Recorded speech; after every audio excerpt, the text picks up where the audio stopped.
It says in the Bhagavad Gita that those who study the sacred conversation between he and his devotee Arjuna worship the Supreme Lord with their intelligence. So I'd like to read from the 8th chapter of Bhagavad Gita, the final verse, text 28. The Sanskrit reads, Vedeshu jageshu tapeshu chaiva daneshu yat punya phalam pradishtam adyeti tat sarvam idam viditva yogi param sthanu paiti chadyam. So please repeat. Vedeshu, Vedeshu, in the study of the Vedas. Yagyeshu, Yagyeshu, in the performances of yagya, or sacrifice. Tapeshu, Tapeshu, in undergoing different types of austerities. Cha, Cha, also. also. Eva, Eva, certainly. certainly. Daneshu, Daneshu, in giving charities. in giving charities. Yat, Yat, that which. that which. Punya phalam, Punya phalam, result of pious work. result of pious work. Pradishtam, Pradishtam, indicated. indicated. Adyeti, Adyeti, surpasses. surpasses. Tat sarvam, Tat sarvam, all those. all those. Idam, Idam, this. this. Viditva, Viditva, knowing. knowing. Yogi, Yogi, the devotee. devotee. Param, Param, supreme. supreme. Sthanam, Sthanam, abode. abode. Upayati, Upayati, achieves. achieves. Cha, Cha, also. also. Adyam, Adyam, original. original. Translation and purport by His Divine Grace A.C. Bhaktivedanta Swami Srila Prabhupada Ki Jai.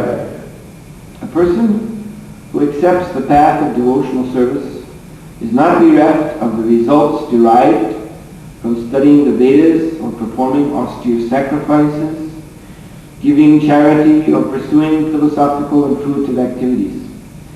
Simply by performing devotional service, he attains all these, and at the end he reaches the supreme, eternal abode. Purport. This verse is the summation of the 7th and 8th chapters, which particularly deal with Krishna consciousness and devotional service. One has to study the Vedas under the guidance of the spiritual master and undergo many austerities and penances while living under his care. A brahmachari has to live in the home of the spiritual master just like a servant, and he must beg alms from door to door and bring them to the spiritual master. He takes food only under the spiritual master's order, and if the master neglects to call the student for food that day, the student fasts. These are some of the Vedic principles for observing brahmacharya. After the student studies the Vedas under the master for a period from 5 to 20 years, he may become a man of perfect character. Study of the Vedas is not meant for the recreation of armchair speculators, but for the formation of character. After this training, the brahmachari is allowed to enter into householder life and marry. When he is a householder, he has to perform many sacrifices so that he may achieve further enlightenment. He must also give charity according to the country, time, and candidate, discriminating among charity in goodness, in passion, and in ignorance, as described in Bhagavad Gita. Then, after retiring from household life, upon accepting the order of vanaprastha, he undergoes severe penances, living in forests, dressing with tree bark, not shaving, etc. By carrying out the orders of brahmacharya, householder life, vanaprastha, and finally sannyas, one becomes elevated to the perfectional stage of life. Some are then elevated to the heavenly kingdoms, and when they become even more advanced, they are liberated in the spiritual sky, either in the impersonal Brahmajyoti or in the Vaikuntha planet, or Krishna Loka. This is the path outlined by Vedic literatures. The beauty of Krishna consciousness, however, is that by one stroke, By engaging in devotional service, one can surpass all the rituals of the different orders of life.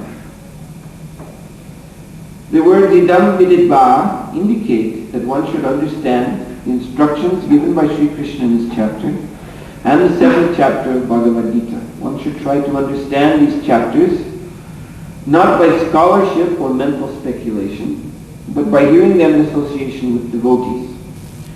Chapters 6 through 12 are the essence of Bhagavad Gita. The first 6 and the last 6 chapters are like coverings for the middle 6 chapters, which are specially protected by the Lord. If one is fortunate enough to understand Bhagavad Gita, especially these middle 6 chapters in the association of devotees, then his life at once becomes glorified beyond all penances, sacrifices, charities, speculations, etc. One can achieve all the results of these activities simply by Krishna consciousness. One who has a little faith in Bhagavad Gita should learn Bhagavad Gita from a devotee, because in the beginning of the 4th chapter it is stated clearly that Bhagavad Gita can be understood only by devotees. No one else can perfectly understand the purpose of Bhagavad Gita. One should therefore learn Bhagavad Gita from a devotee of Krishna, not from mental speculators. This is a sign of faith. When one searches for a devotee and finally gets a devotee's association, one actually begins to study and understand Bhagavad Gita. By advancement in the association of the devotee, one is placed in devotional service, and this service dispels all one's misgivings about Krishna or God, and Krishna's activities, form, pastimes, name, and other features. After these misgivings have been perfectly cleared away, one becomes fixed in one's study.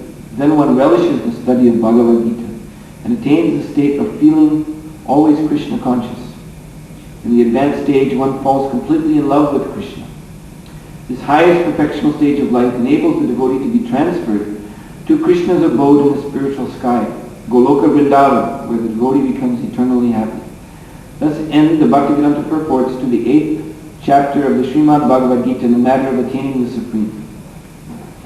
The verse again, Vedeshu yamdishu tapishu chaiva daneshu yapunya palam pradishtam Ageti tat sarve idam viditva yogi param shtanam paiti chati.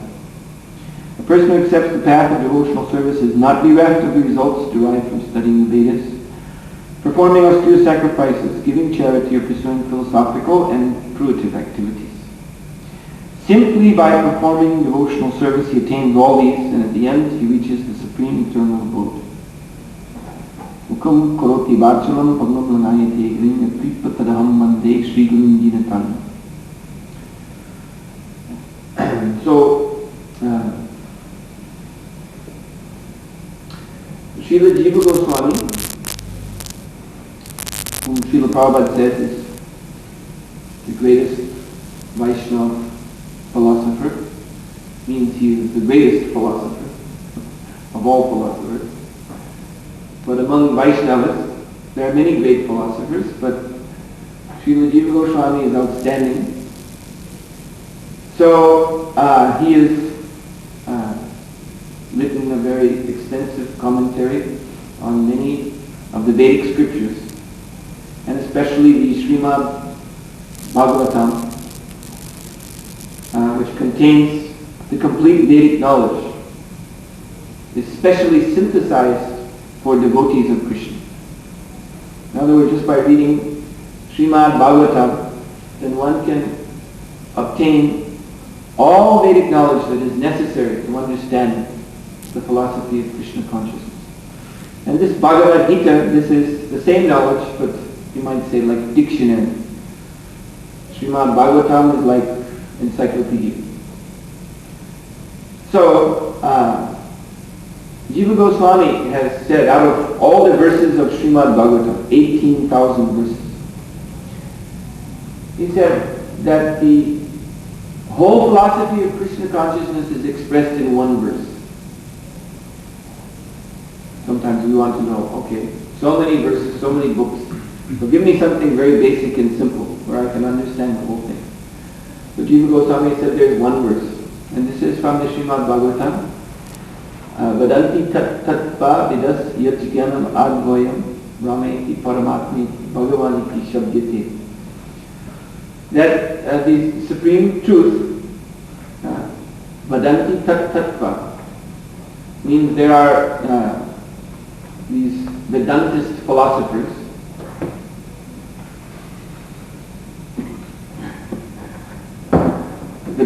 philosophers who are researching all the Vedas to find out what is this tattva, what is this truth that the Vedas are expressing. So, Jiva Goswami has said that this tattva is understood by these philosophers in three ways. And yet, this tattva remains one. It is advayam. It is one thing. But depending on who is understanding, it may be seen in three ways. So, Brahmeti means as impersonal Brahman. Some great sages, rishis, they will describe the truth of the Vedas like that. It is impersonal. Others will speak of Paramatma, Lord Vishnu, who is situated in the heart of all living beings.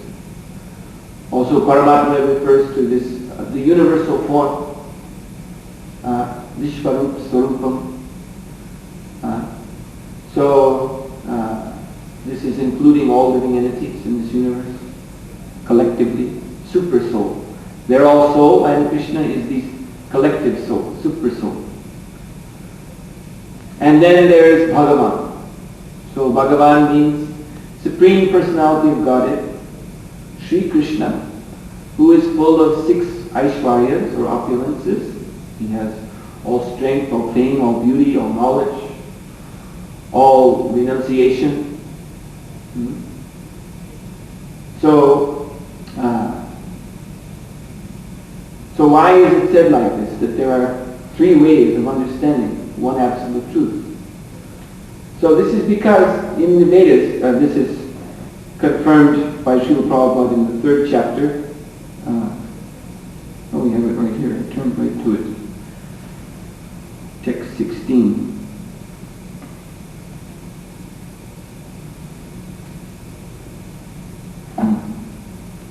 It's not right here. Anyway, Srila Prabhupada makes this statement in the 3rd chapter. Oh, here it is. Yes. By nature's law, this human form of life is specifically meant for self-realization in either of the 3 ways, namely Karma Yoga, Jnana Yoga, or Bhakti Yoga. So these are the 3 paths that are outlined in the Vedas. And according to the path one takes, so each one of these paths has its authorities. And according to the path one takes, then one will realize this one absolute truth in 3 ways. So those who follow the path of karma, Srila Prabhupada mentions in a purport, also in the 3rd chapter, that the karma yoga, or that means varnashram dharma, and Srila Prabhupada has mentioned in this purport we just read some of this ashram dharma, brahmachari, grihastha, householder, vanaprastha, sannyasa. So one who follows this varnashram dharma, then he will attain the lotus feet of Lord Vishnu, because it is stated in Vishnu Purana that the purpose of varnashram dharma is to please Lord Vishnu. So karma yoga or varnashram dharma, it is the Vedic social system. So karma means work.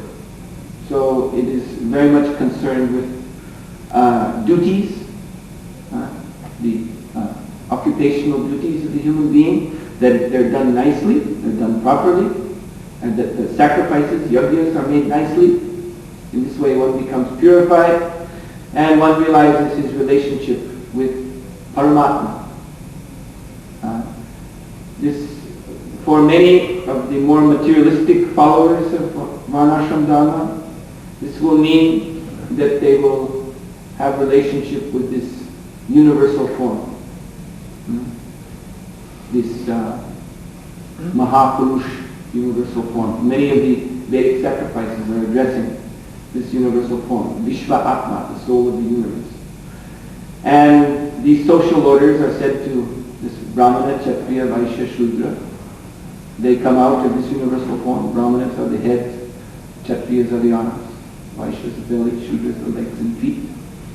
And also the planetary systems that one may attain by following Varnashram Dharma. They're also situated on this universal form.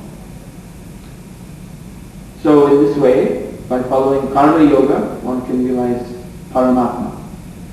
If one follows Varnashram Dharma under the direction of great acharyas like, for instance, Ramanujacharya,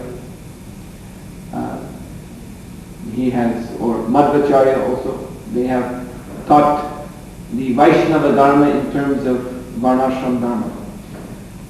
So those who follow in this way, they can go to Vaikuntha Loka and realize Lord Narayan, four-handed, the original four-handed form in the spiritual world. So this, you can say, is the perfection of Varnashram.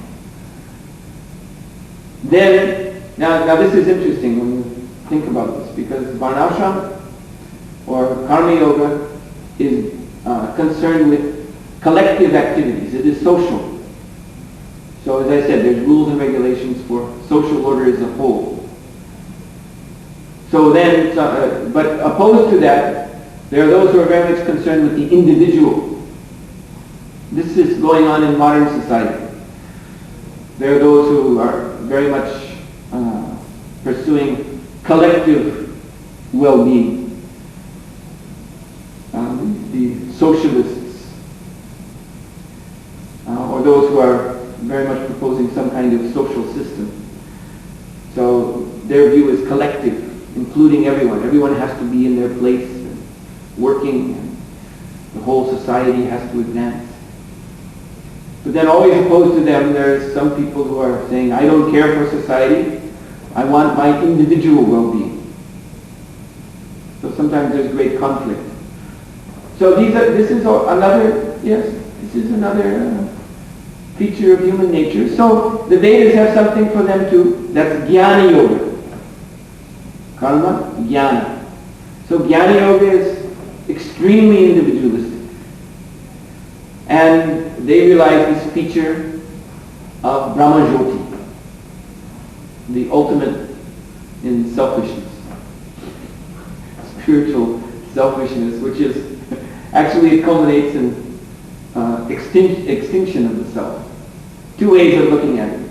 You can either say the self becomes extinguished, or the self becomes completely identified with God, so that, one gets such an ego. So it seems contradictory, but it's not. Ultimately, it's the same thing.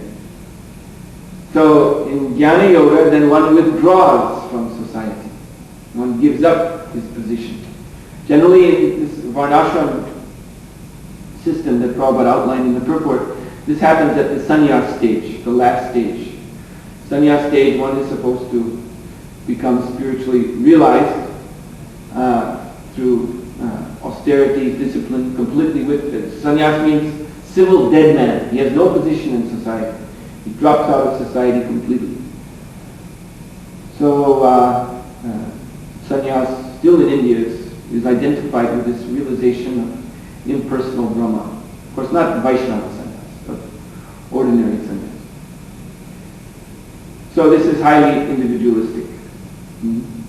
Now, both of these, the Karma Yoga and the Jnana Yoga, they're very much concerned with what is called by Krishna in the second chapter of Bhagavad Gita, Nirahara.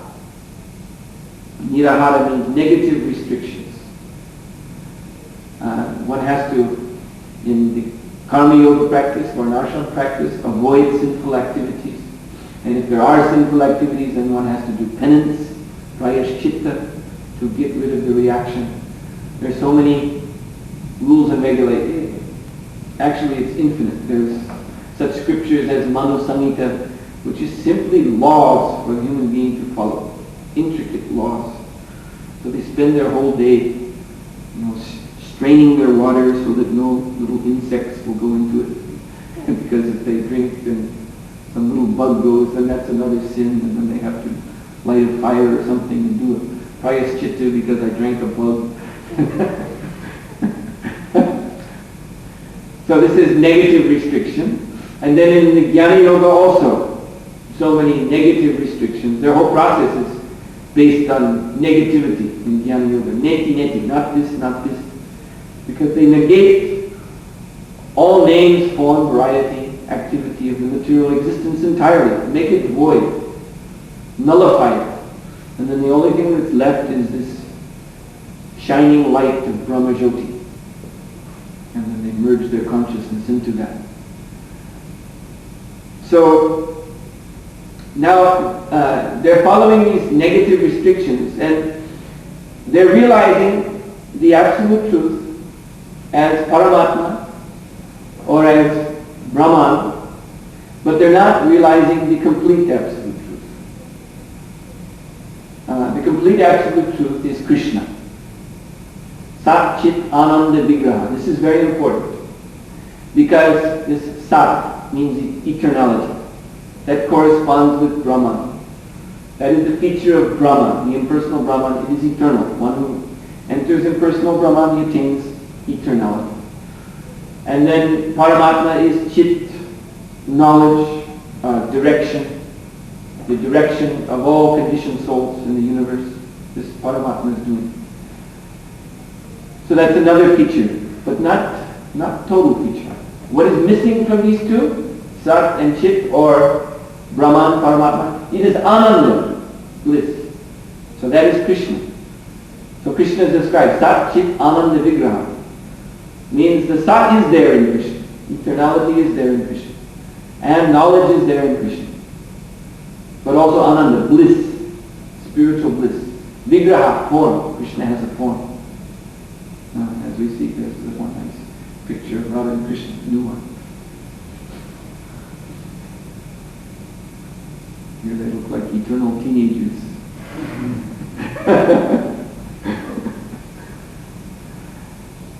So, blissful form, which is eternal and full of all knowledge.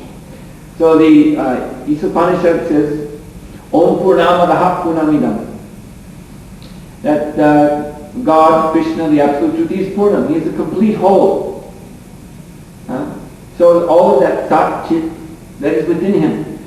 But also, He manifests from Himself other complete states. Om Purnamadaha Purnamidam Punat Puram Udachyate. Like the Brahma Jyoti. That's a feature. So that is completely impersonal. That is a feature of Krishna that is completely impersonal. Just like, persons can also act impersonally. I think you have a lot of experience of that in Sweden. Very expert. Although they're persons, they can act very expert in acting impersonally. So, what is this? Where does this tendency come from? It comes from Krishna originally. Because Krishna has his completely impersonal feature as Brahma Jyoti. And then there is Paramatma feature, the knowledge potency. Just like, again, we see persons in this world, they're maybe philosophers, scientists, so they suspend all the, what you might call normal human activities. They never go to parties, they never, I remember seeing an interview with one young boy, 16, 17, 18 years old, something like that. He was still in his teens. But he was a mathematical genius. So, although he was so young, he was already in some high position in a big university. And he was performing mathematical problems like anything, all these numbers across the chalkboard. And he had big, thick glasses. And this was his whole life. And then the reporter was asking him, so, besides mathematics, what do you do? Don't you, go to parties? Don't you meet girls? And he just, what? He couldn't even relate to it. What the reporter was going, what? No, I'm just doing my mathematics. So So we see people like that also, completely absorbed in knowledge. So Krishna has that feature too. But it is not the complete, although it is complete impersonalism or complete knowledge, it is not completely Krishna. So in Krishna there is ananda, bliss. So now I have mentioned that in karma and jnana they are following this nirahara, negative restrictions, in order to attain their goal, to come to Paramatma, Brahman or Paramatma realization. And there is no ananda. So they're not tasting spiritual bliss. They're restraining their senses to maintain the realization they have. So that means that they can still be attacked by Maya. Maya can make her presentation of so-called bliss, illusory happiness, sense gratification. And persons, although they may be situated in Brahman consciousness or Paramatma consciousness, they can still fall down to Maya's attraction. But Krishna consciousness is operating on this ananda principle. You see, just like our guests when they come to the temple, now you see devotees, if you become acquainted with the lifestyle of devotees, then you'll know that devotees are also following rules and regulations. There are also some restrictions are there. No meat eating, no illicit sex, no gambling, no intoxication. And so sometimes people think, oh, this is very hard life, austere life. But no, Krishna calls in 2nd chapter the rules and regulations of Bhakti Yoga, the yoga of devotion, which is aiming at this ananda feature, Krishna. These are the regulative principles of freedom from selfishness. We can just look at that verse. It's in the 2nd chapter. Very nice verse.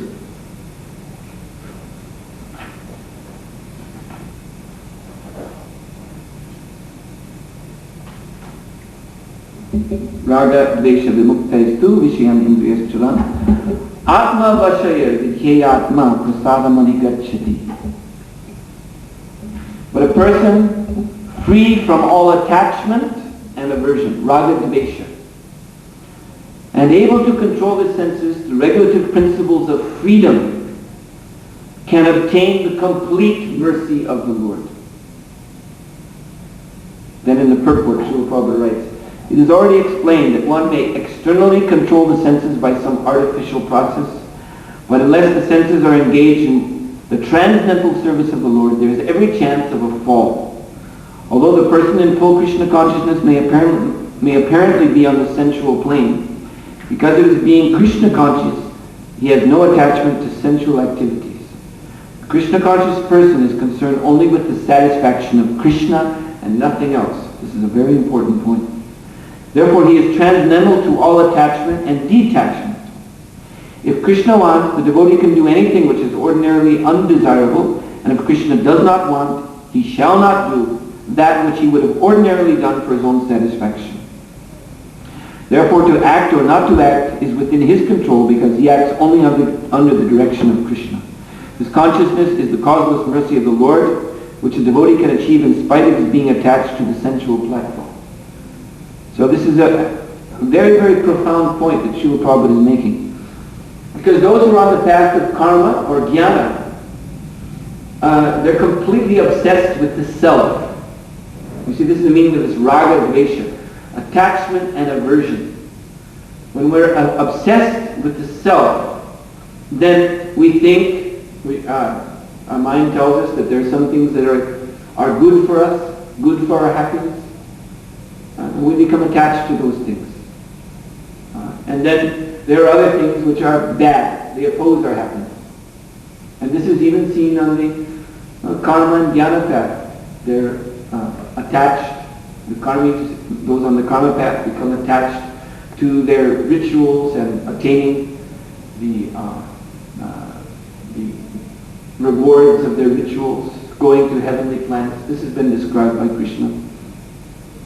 And then those who are on the jnana path, their problem is the dvesha, the opposite, not attachment, but the fear of attachment. That's why Krishna says, Vita, Raga, Vaya, Krodha. In order to really become advanced, one has to give up this raga, attachment, and Vaya, fear. This fear makes us into impersonalists. So actually these jnanis, that's their underlying principle, fear. So this is because they're absorbed in their self, their own self. Karma means, as I was explaining, the collective self. It's a social system, so they're very much concerned with social duties. And jnanis with their individual self. But they're obsessed with the self. But the bhakti principle puts aside this whole thing with the self. And it's Krishna. Don't worry about yourself. You serve Krishna.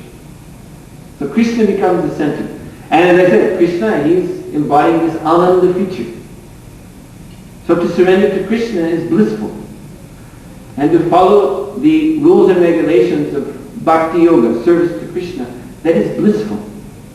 Yenatma supasiti, that satisfies the self. Actually, you see, we're all blissful right now. Because this Sat Chit Ananda, this is also, to a very tiny degree, it's there in the soul. These are also the three features of the soul. We are part and parcel of Krishna. We're all His eternal servants. So we have these same features within us. So bliss is already there. But the whole problem is that our obsession with ourself, and we may be identifying this self, this Atma, or self. We may think it means this gross physical body, so we're obsessed with that, with this body. Or it may be the mind, or it may be the intellect. But these are all false understandings of the self. Or it may even be the soul. The soul apart from the body, which is the beginning understanding of spiritual life. But until we come to the point of Krishna consciousness, we cannot actually understand what is this ananda, what is this spiritual bliss.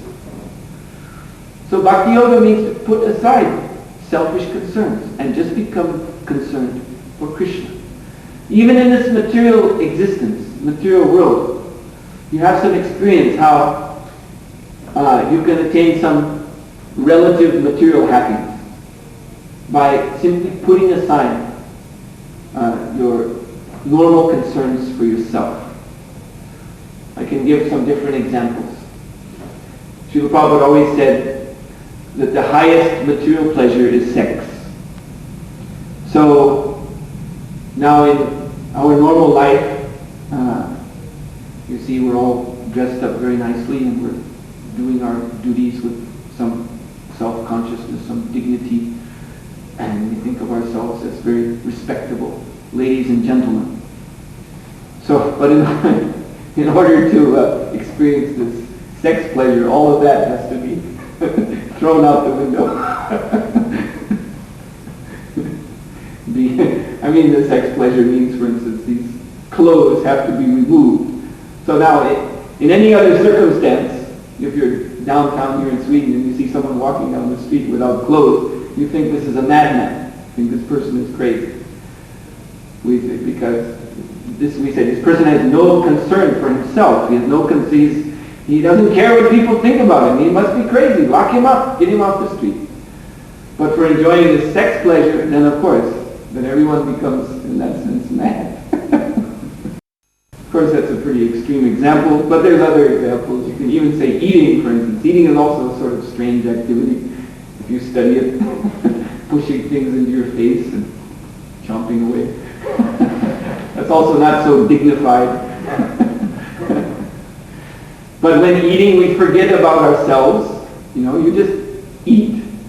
And because everything else is concerned, all of our other concerns are forgotten, we experience some pleasure. Or even something very simple like watching television. Even in that, one has to forget oneself. One becomes what they call couch potato. Big potato sitting on a couch. And that way you can somehow enjoy the television. Can be no distractions, that's the point. No external distractions. It's full surrender to the idiot box. And then you derive whatever pleasure that idiot box has to offer. Of course, these examples of pleasure, they're material, so it's actually simply cheating.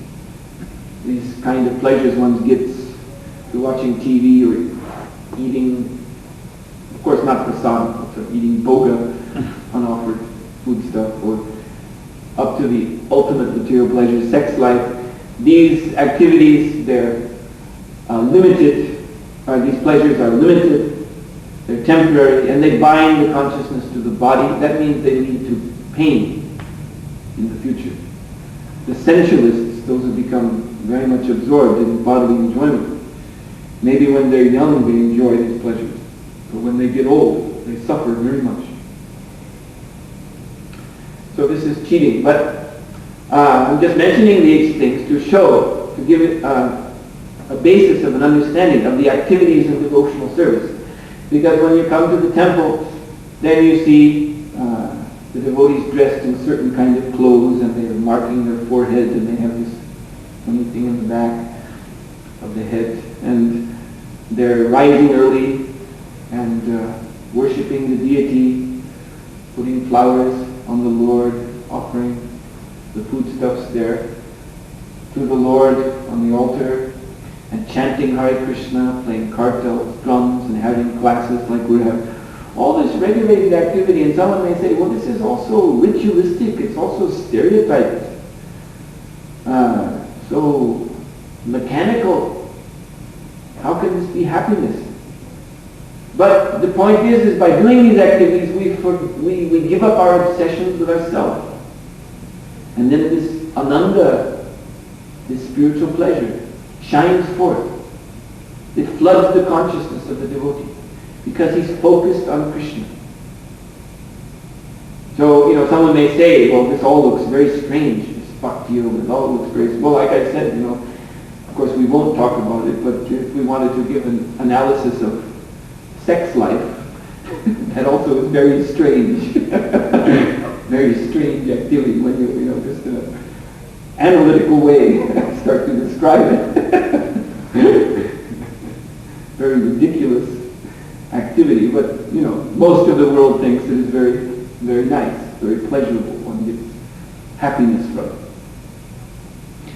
So if you can't understand Krishna consciousness in any other way, you can use that as a reference. Why do we do all these strange things? Because there is spiritual bliss. But this is not, as I said, this is not happiness which is ultimately binding the consciousness to the body. Rather, Sri Krishna says, it is the regulative principles of freedom from the body. The more devotional service we perform, more bhakti yoga we engage in, then the more liberated we become from the bodily conception and mental conception and intellectual conception. And the more we enter into this ananda, transcendental happiness of association with Krishna. Actually, this is the essential point. Bhakti yoga simply means to associate with Krishna. So we can get immediately, everyone, direct association with Sri Krishna through his holy name. This is the fundamental process in Bhakti Yoga. By chanting Hare Krishna, Krishna Krishna, Hare Hare, Hare Ram, Ram Ram, Hare Hare. Then one is associating directly with Krishna, and that's why the chanting of Hare Krishna is blissful. And the more we associate with the holy name, the more bliss we experience. And we find the more fixed our consciousness becomes in Krishna. Then naturally we remember Krishna. The more we chant, naturally we remember Krishna more and more and more. And so then the perfection is to remember Krishna 24 hours a day, so that even at the time of death of this body we remember Krishna and we go to Sri Krishna. So the message of this verse is very, very nice. The verse we read for the class. That by this simple process of Bhakti Yoga, one attains everything that is to be attained in the Vedas. What is to be attained in the Vedas? As I said, that Jiva Goswami has shown by citing this one verse. You understand the supreme tattva, the supreme truth, depending on the path you've taken, either as Brahman, as Paramatma, or if one is a devotee, as Bhagavan, Sri Krishna. So, but Brahman and Paramatma is included in Bhagavan. So the devotee gets everything. And moreover, Krishna concludes, simply by performing devotional service, he attains all those, and at the end he reaches the supreme eternal abode.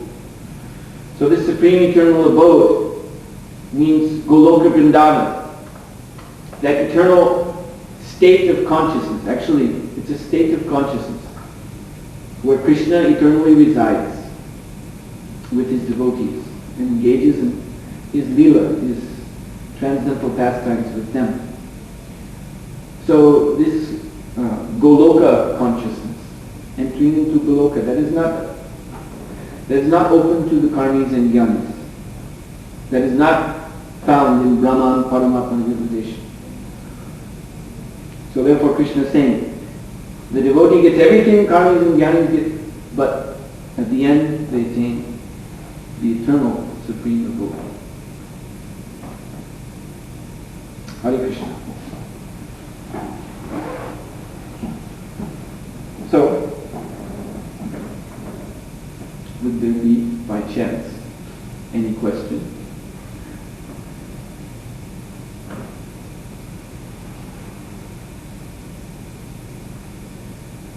No?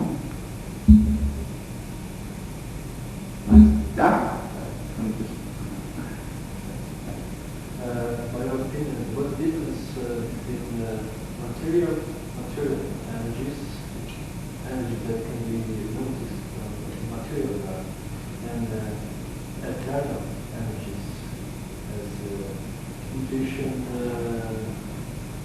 what kind of psychological phenomena, dreams, and so on. What's the difference? Is there any difference? If it's not, well, what you're describing, psychological phenomena.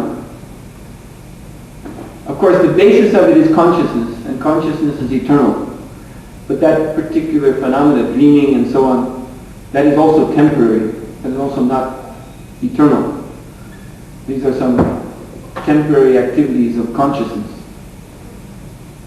So, the difference between spirit and matter is that, in terms of what I was saying, spirit is Sat Chit Ananda, eternal, full of knowledge, full of bliss, whereas matter, material forms, are Asat, they're temporary, they're Achit, full of ignorance, and Nirananda, they're full of suffering.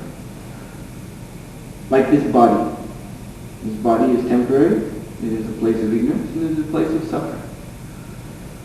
So now our experience in this present state of existence is naturally a combination of both spiritual and material existences. In other words, the consciousness, the means of perception, that is spiritual. So if you want to know, what is this spiritual phenomena? What is spiritual existence? Simply study consciousness. That is spiritual. But the problem is that the consciousness, it's a media of perception, but it's tuned in to this material existence entirely. In other words, all we're perceiving with this consciousness is that which is temporary, that which is full of ignorance, and that which is full of suffering. the material is full of Yes. suffering. Yes. These two doors, as Krishna and Brahma, they are This is material. Sri Sri Gaurnitai. They are material. No, they're spiritual. But you're seeing them material. It's like looking at a clock. You see? Is there a clock in this? Anyone? No? No, no clock. All right. If you have a watch, you have a watch on? No. No. Renounce. So then, okay, anyway, you know what a clock looks like. So you can just imagine a clock on the wall. So now when you look at a clock, what do you look at? Why do you look at a clock? What do you want to see there? You could tell me. No, let's help the others understand. What do we look at when we look at a clock? We look at the moon, kind of the moon that we call. No, that's not what you look at. Time. Yes. You look at time. So Krishna says, Kalos means how time is moving. So now the clock is made from metal and glass, material things. But when you look at the clock, you're not appreciating the metal and glass. That's not why you look at it. You look at time, and time is a feature of God. So it is a matter of education. When you're a child, and you don't know how to read the numbers on the clocks, you don't know what this means when the hands are like that, then you only see the metal and glass. You just say, oh, this is something, some material object. But after you've been instructed, after you've learned, when the big hand is on 12 and the little hand is on 3, it's 3 o'clock. Then you see that clock in a completely different way. And you don't care. The clock can be made out of metal, glass, or plastic, or wood, or whatever. But that's not of interest to you. You're looking at time. So similarly, the deity form of Krishna, or here, Sri Sri Gauranitai, when one's eyes are ignorant, then one sees, oh, this is just made from wood or metal. But when one is trained in Bhakti Yoga, one sees, no, this is the form of the Lord. The Lord's form is absolute, and He has appeared in this way. Now the reference point may be, just like with a clock. Reference point is some material arrangement. So here, reference point may be that we have some forms which are made from wood. That's the reference point, because our eyes only see matter. So in order to become focused on the form, we first fix our eyes on this perceivable, these objects. But then when one's consciousness has been trained to understand exactly who is here, this is Lord Chaitanya and Lord Nityananda. They have appeared in this way. Now we can only get that appreciation by service. There's a process of what is called archana, service to the deity, service to the form of the Lord. And this is prescribed in the Vedic scriptures, Pancharatric scriptures. So it's a kind of service, a meditation through service on the form of the Lord. And when one practices this, then one easily realizes that this is a form of consciousness. This is Krishna's absolute form. When one realizes this form, then he sees this form everywhere. He sees on the altar, but when he leaves the altar room, the form is there in his consciousness. He sees everything in terms of the form of Krishna. So he's always Krishna conscious. If you take these figures, I know this is a little bit sensitive to people who are Krishna conscious, then I'm pointing to this Krishna and Rama. But I don't have any bad intention. I understand. But if you look at these two figures, these two pictures, what may be exactly this way that we should identify them with Krishna or Rama? Must they be yellow or brown? They should not be according to our mental speculation. Yeah. You see, that God has unlimited forms. He appears in so many different ways and colors and so on. And if you travel around the ISKCON temples, you'll see so many different deity forms worshipped on the altar. And if you go to India, you'll see so many more. There are literally hundreds of thousands of temples. And they worship Krishna in so many different forms. Why did I want So the forms are unlimited, but They have to be authorized at the same time. But in the same time, if you can take any kind of model, you can identify with Krishna or another aspect of the Brahma, then we can see each of us that we meet, Yes. part of Krishna or part of Brahma. Yes, that's complete Krishna consciousness. But for this, consciousness has to be pure.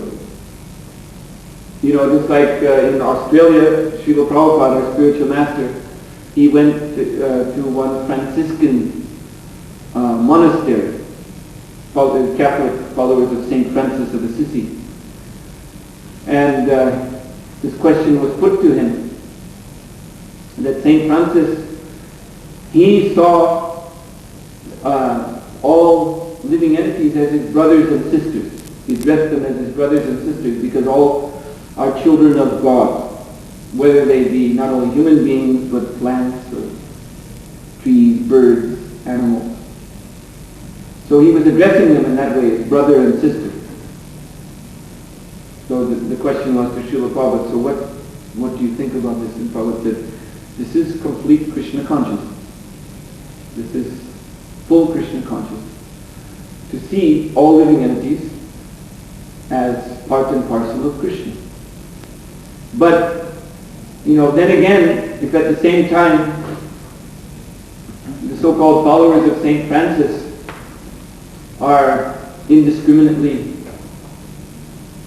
killing and eating animals, I mean, St. Francis himself was vegetarian, but his modern followers are not. So they may have, you know, this theoretical appreciation of St. Francis's vision, but they themselves are not putting it into practice. So how can they actually have this vision themselves? It's not so cheap. So the consciousness has to be reformed, and that's the reason for this Krishna consciousness. What you're saying, there's validity in it. There's a kind of devotee called Kanishta Adhikari, means beginning devotee. Then he may think that God is only there in these forms. But the more advanced devotee, of course, God is there, but he sees God everywhere else too. Then there's wrathful atheists who say God is everywhere except there.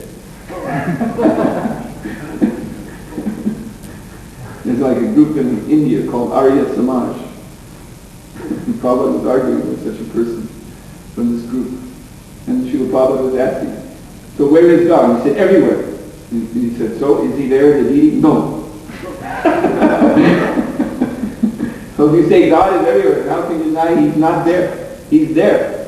And he's especially there. Just like water is everywhere also. Water is everywhere. Water is in all, any scientist will tell you that you can find traces of water everywhere. But if you want to drink, you have to go to the faucet and open it and fill your glass, then you can drink. Similarly, God is everywhere, but if you want to see Him and worship Him and have a relationship with Him, He's especially appearing for you on the altar. And then by establishing a relationship with deity on the altar, gradually you can understand how God is everywhere and see Him in all living entities. That's the advanced platform. But it's not cheap, you know, just to say, yeah, God is everywhere, and then go out into the world and engage in animalistic sense gratification. This is hypocrisy. Any other questions?